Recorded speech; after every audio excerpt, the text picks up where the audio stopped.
pasaría si mañana se aprueba una ley que permite la discriminación o limita nuestras libertades? ¿La obedeceríamos solo porque está escrita o la rechazaremos por ir en contra de lo que consideramos justo? Este dilema no solo es teórico, pues en agosto de 2025 el Congreso peruano aprobó una ley de amnistía que exime de responsabilidad penal a militares, policías y miembros de comités de autodefensa acusados de violaciones graves a los derechos humanos durante el conflicto armado interno. La Oficina de Alto Comisionado de las Naciones Unidas para los Derechos Humanos calificó esta ley como una afrenta a las miles de víctimas que merecen verdad, justicia, reparaciones y garantías de no repetición, no impunidad. Entonces, ¿qué debe prevalecer en el derecho? ¿La norma escrita o la justicia moral?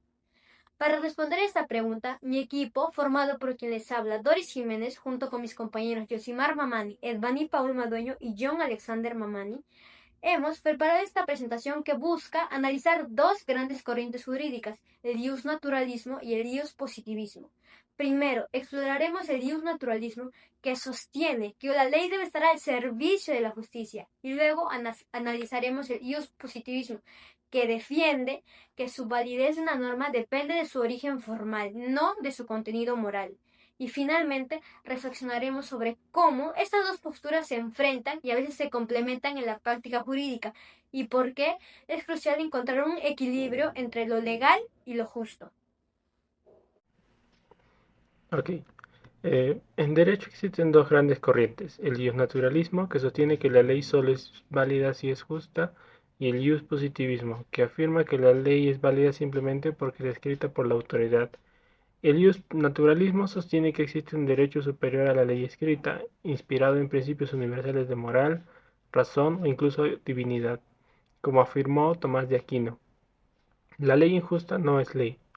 Gracias a esta corriente filosófica se han consolidado luchas históricas como la abolición de la esclavitud y la defensa de los derechos humanos. Autores como Aristóteles y Aquino defendían que ninguna norma puede contradecir estos principios fundamentales.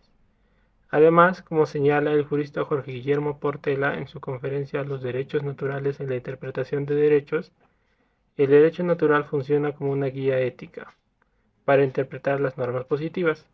Esto significa que incluso dentro del sistema legal escrito, la moral y la justicia deben servir como criterio interpretativo para validar o cuestionar la legalidad de las normas.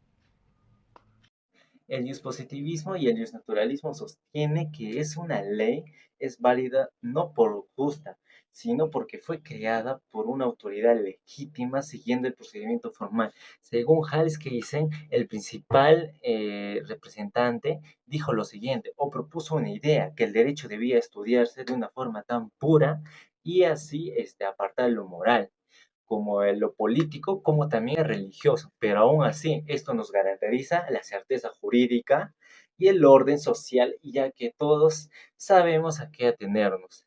Pero el problema es que también puede legitimizarse normas injustas. En resumen, lo que quiero decir es que el corriente prioriza la legalidad sobre la justicia moral, pero aún así podemos ver las dos diferencias, que en el justnaturalismo va lo moral por encima de la ley y aún así es injusta, no debe aceptarse.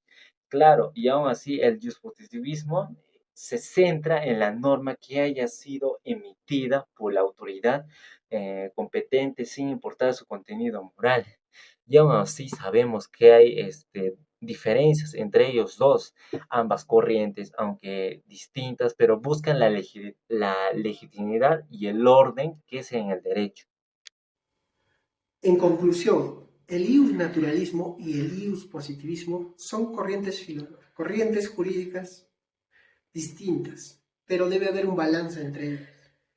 El iusnaturalismo es ley universal que trata de la justicia, la igualdad.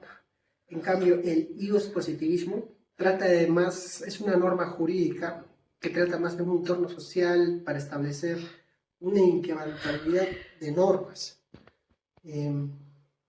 Como señala Gustav Radbruch, por seguridad jurídica debe prevalecer la ley, pero cuando la ley es insoportablemente injusta, ha de ceder ante la justicia, porque el derecho extremadamente injusto no es derecho.